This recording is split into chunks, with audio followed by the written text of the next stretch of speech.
The Bennett mansion stood tall on the edge of the city, surrounded by silver gates and long pine trees that whispered with the cold wind. It was a place that never smiled, always quiet, always neat, like its owner, Ethan Bennett. People said he was a man made of ice, that no emotion could touch him, and no one ever saw him laugh or cry. The staff spoke softly when he passed and walked quickly down the halls when they heard his footsteps. He was rich, powerful, and distant. Among the people who worked for him was Amelia, a maid who had joined the mansion only a few months earlier. She was a simple woman with kind eyes and a gentle voice. Her world revolved around her little daughter, Lila, a 7-year-old girl who had been blind since birth. Lila didn't see light, but she saw life in a way that most people didn't. She could recognize her mother's footsteps by sound, feel warmth in people's words, and smile even when life seemed unfair. Amelia worked hard every day, cleaning rooms that never got dusty, polishing floors that already shined, and washing dishes that were used only by the staff. She often wished she could give Lila a better life, but the mansion job was all she had. Ethan didn't know much about her except that she did her work quietly and never caused trouble. That was all he cared about. One winter evening, as the sky turned pale and snow began to fall softly outside, Amelia finished her chores earlier than usual. Most of the staff had already left, and the house was silent. The only light came from the large chandelier hanging in the middle of the main hall. Lila was sitting nearby, humming a small tune to herself. The little girl often waited for her mother in that spot because she loved the echo of her voice in the marble hall. Amelia smiled when she saw her, set her broom aside, and walked over. "Mama, can we dance?" Lila asked, lifting her small hands toward the sound of her mother's steps. Amelia hesitated. She knew dancing in the main hall wasn't allowed, but something inside her wanted to say yes. The house was empty, and for once, she wanted her daughter to feel free. So she turned on the small old radio she kept in her apron pocket. The tune that came out was soft and slow, an old song Amelia's mother used to hum when she was young. Amelia took Lila's hands, guided her gently, and began to move in small circles. Lila giggled, her feet sliding carefully across the cold floor. She couldn't see the grand chandelier above or the portraits on the walls, but she could feel joy in the rhythm. Her hair bounced as she spun, and her laughter filled the hall like sunlight breaking through clouds. For the first time that week, Amelia forgot she was a maid. She forgot her tired hands and her long hours. She was just a mother, dancing with her little girl.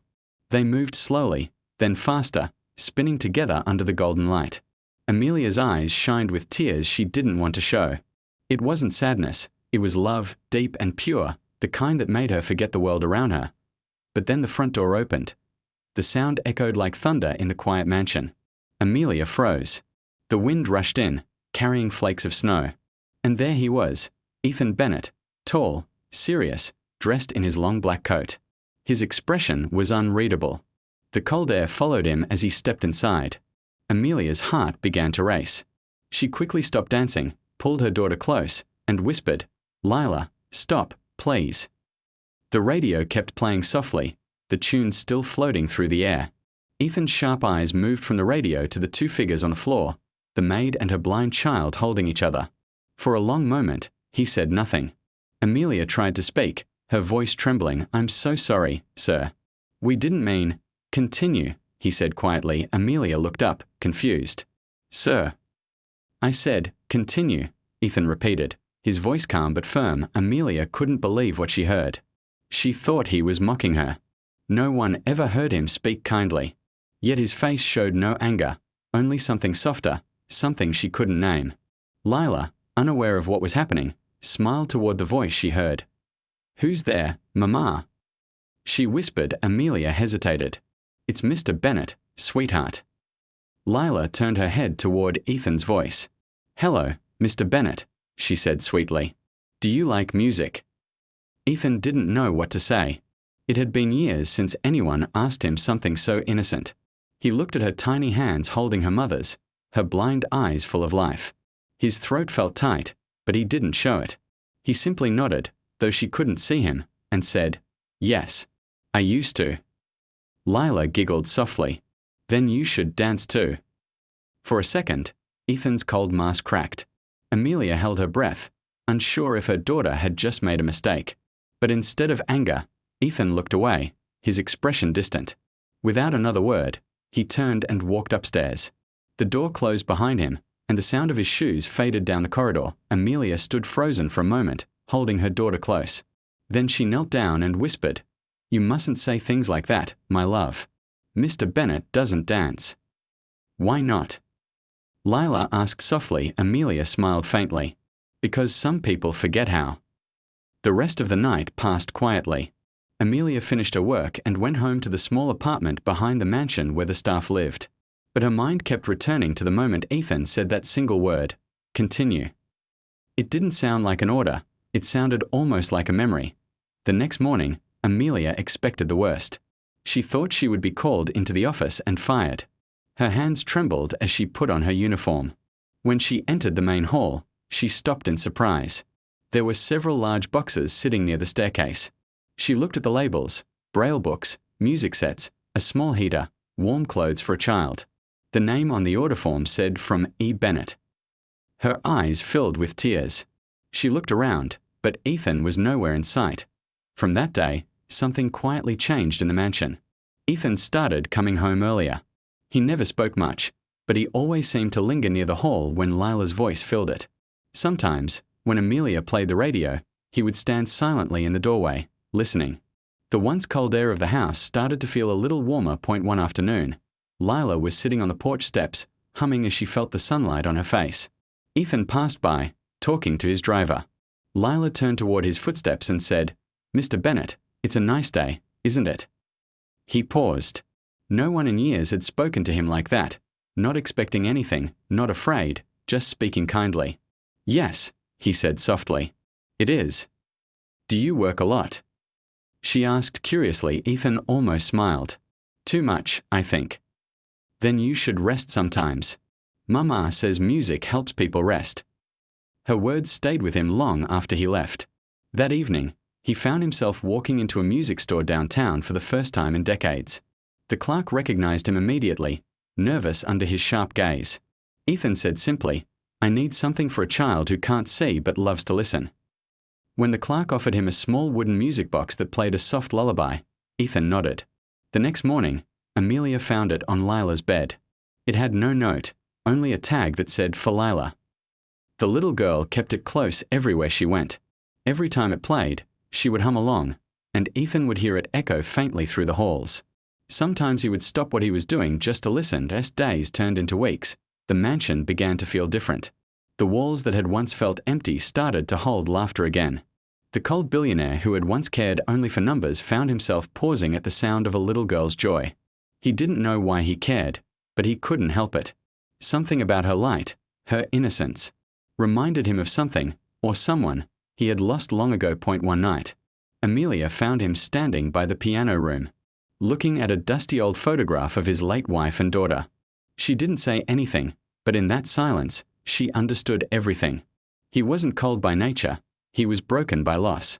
And somehow, her blind daughter's small voice had found a way into the part of his heart he thought was dead. That night, Ethan looked down at the photo again and whispered, "You would have liked her too." The next morning, he ordered something new to be installed in the mansion, a soft sound system in the main hall. When Amelia asked about it, the manager said, "Mr. Bennet said the place should have music again." That evening, Amelia and Lila walked into the hall as the gentle notes of a piano filled the air. Lila clapped her hands with joy. "Mama, it's beautiful. It sounds like the stars are singing." Ethan stood quietly on the upper balcony, watching. For the first time in years, his eyes softened, not because of pity, but because of peace. He didn't speak, and they didn't know he was there. But deep down, he knew that moment mattered more than any business deal he had ever made. Because that night, the mansion wasn't cold anymore. It had music, laughter, and something he thought he would never have again: warmth. Days turned into weeks, and weeks quietly turned into months. The Bennet mansion, once filled with silence and cold air, had changed in ways no one could explain. The staff moved more freely now. The air carried the soft sound of music or laughter, and the cold billionaire who had once walked through his halls without emotion now stayed longer, listening from a distance. Ethan Bennet had never spoken much, but his silence had changed. It wasn't heavy anymore. It was thoughtful. Lila's laughter had become the heart of that great house. She had learned to find her way around by sound. Her cane tapped softly on the floor as she counted her steps, and she always knew exactly where her favorite piano room was. Ethan had made sure it was open every day for her. A teacher visited twice a week, quietly paid by Ethan himself. The teacher would come early in the morning, bringing gentle tunes and new melodies for Lila to learn. Amelia noticed it all. She didn't speak of it, but she felt deep gratitude in her heart. She saw the way Ethan would stop near the door, pretending to read something while secretly listening to Lila's lessons. Once, Lila had made a small mistake and laughed at herself. Ethan had smiled from the corner, and Amelia saw it, the first real smile she had ever seen on his face. It was faint but honest. One afternoon, Amelia was polishing the windows when she heard Lila calling from the piano room. "Mama, come listen. I can play the whole song now." Amelia rushed in, wiping her hands on her apron. Lila's small fingers pressed the keys carefully. The melody was shaky but sweet, full of effort and heart. When she finished, she turned her face up proudly. "Did I do it right?" she asked. Amelia knelt beside her and hugged her tightly. "You did perfect, my love," she whispered. She didn't notice Ethan standing behind them, watching quietly. He didn't want to interrupt. He only stood there for a while before walking away, his eyes softer than usual. That night, Ethan couldn't sleep. He walked through his empty study, thinking about the sound of that song. It had been years since he felt peace like that. He sat by the fireplace and looked at an old photo of his late wife and their little girl. They were smiling. It was taken before the accident that had changed everything.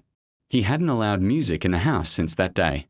But now, somehow, this small blind child had brought it back without even trying. The next morning, Ethan called his assistant.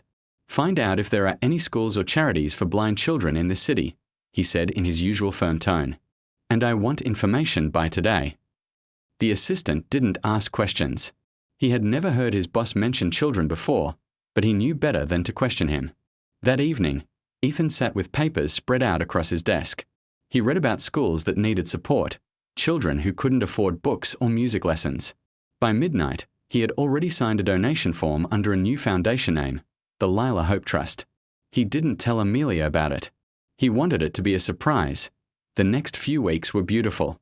Lila's confidence grew with every song she learned. She played whenever she could, after breakfast, during cleaning hours, before bed. The mansion was alive again. Even the staff had changed. The cook sometimes hummed in the kitchen. The gardener brought flowers inside. Life had color once more, but not everyone saw it kindly. Some workers began to whisper behind Amelia's back. "She's using her daughter to get close to the boss," one said. "No maid gets this kind of attention," another muttered.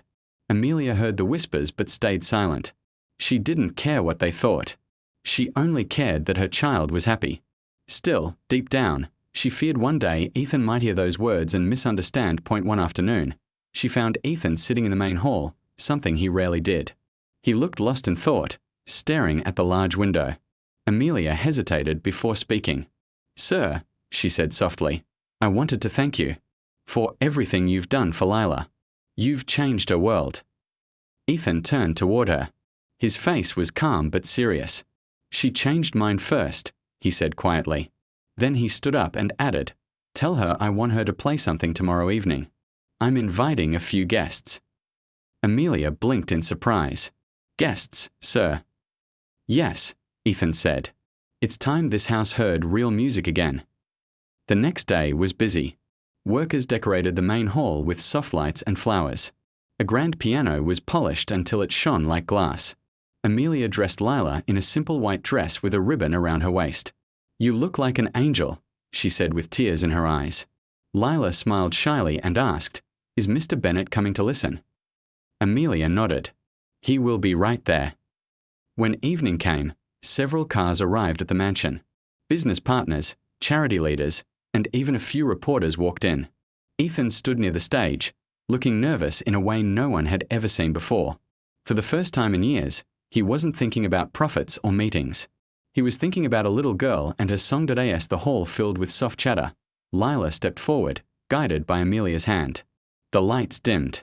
She sat at the piano, her fingers trembling slightly.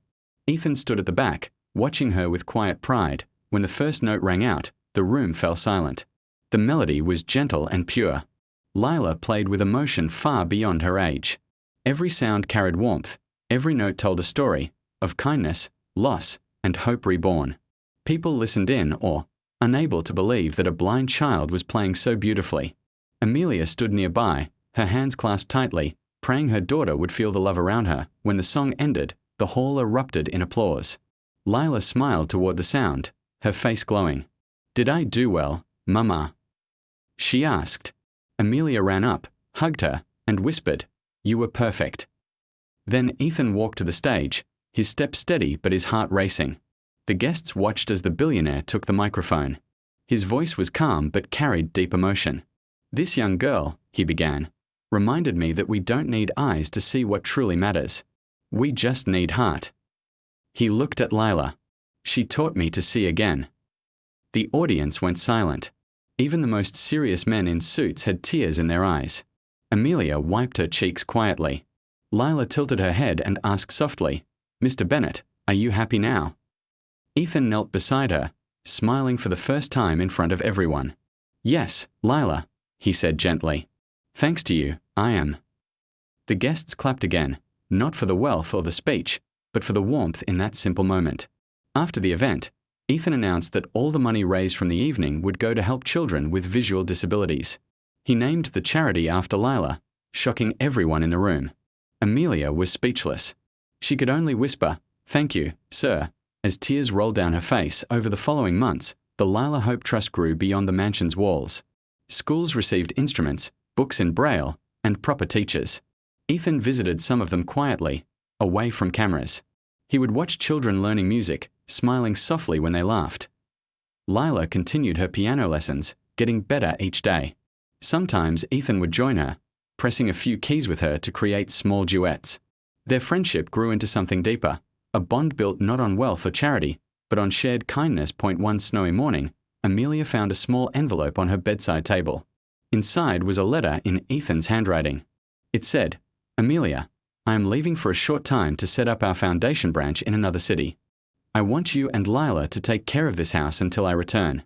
It belongs to both of you now, as much as it does to me." Amelia's hands trembled. She had never received such trust in her life. She went to Lila, who smiled when she heard the news. "That means he'll come back soon," Lila said happily. "We can play him a new song when he returns." Months later, Ethan did return. His hair had turned a little grayer, but his smile came faster now. The mansion staff welcomed him warmly. That night, as the snow fell outside, Lila played his favorite tune. Ethan listened quietly, then walked to her and placed his hand gently on her shoulder. "You've grown, Lila," he said softly. "And so have I." Amelia stood behind them, tears shining in her eyes. She thought of how everything had started, with one small dance in an empty hall. Back then, she was just a maid afraid of losing her job, and he was a cold man who had lost his heart to grief. But a little girl with no sight had seen something that neither of them could, the goodness still hidden inside him. As the night ended, Ethan looked out the window at the falling snow and said quietly, "You two gave this house back its soul." Lila smiled and reached for his hand. "No, Mr. Bennett," she said softly. "You just learned to see again." The fire crackled warmly as they stood together, not as billionaire and maid, but as something closer to family. Three people who had healed one another without even meaning to. And in the distance, the old radio played that same tune that had started it all, filling the house with music, love, and peace once more.